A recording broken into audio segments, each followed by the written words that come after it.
Good evening. Thanks for joining us. I'm Pat Harvey, and President-elect Donald Trump stunned political experts across the country with his resounding victory Tuesday night.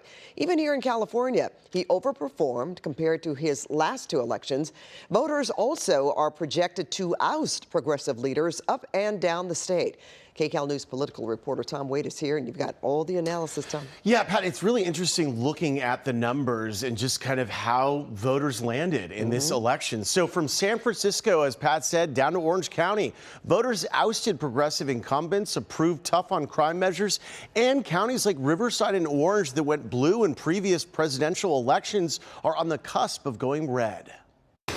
The voters have spoken, and even in deep blue California, President-elect Donald Trump performed better than expected. Voting for Trump? We spoke with Isaiah Zertucci as he voted early Monday night in LA County. Zertucci explained what motivated him and his votes. More for like the economical sense, like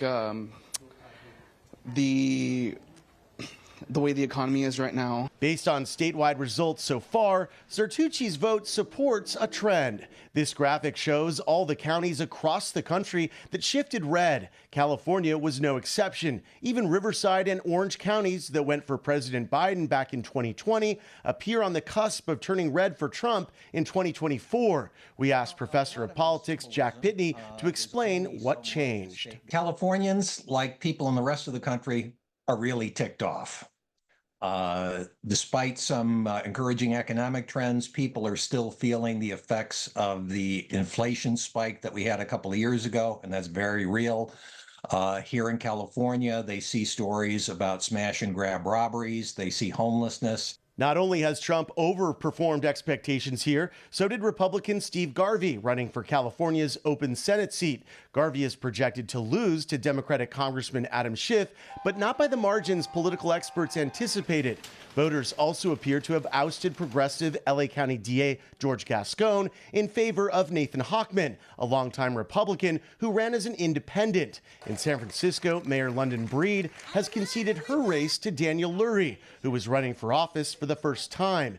And it appears Prop 36, a measure that imposes tougher penalties for things like shoplifting and drug possession, is sailing to an overwhelming victory. Matt Lasenier is an assistant professor of politics at Cal State Long Beach. He says there could be a number of reasons voters are reversing course on criminal justice reform. I don't know that it's the electorate tending toward a direction ideologically, but when presented with two alternatives in this case, a reformer in the criminal justice space and someone who's proposing to do more or less what we did yesterday, I think voters are picking that. They're picking the steadier or the more familiar course. Governor Gavin Newsom is already preparing for battle with Trump. Newsom is calling for California's democratically controlled legislature to convene a special session to strategize ways to protect the state's policies on climate change, reproductive rights, and immigration. Trump responded on his Truth Social social media site.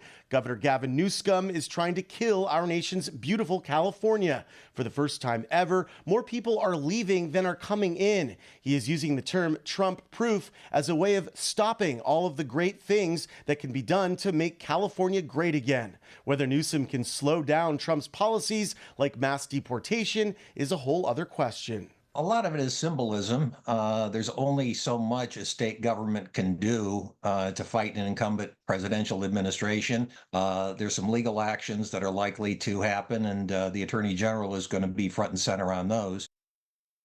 Important to note that California does remain a pretty solid blue state. Republicans do not hold any statewide offices, and the legislature does remain firmly in Democratic control. Pat? All right, and more on that right now. Thanks so much, Tom.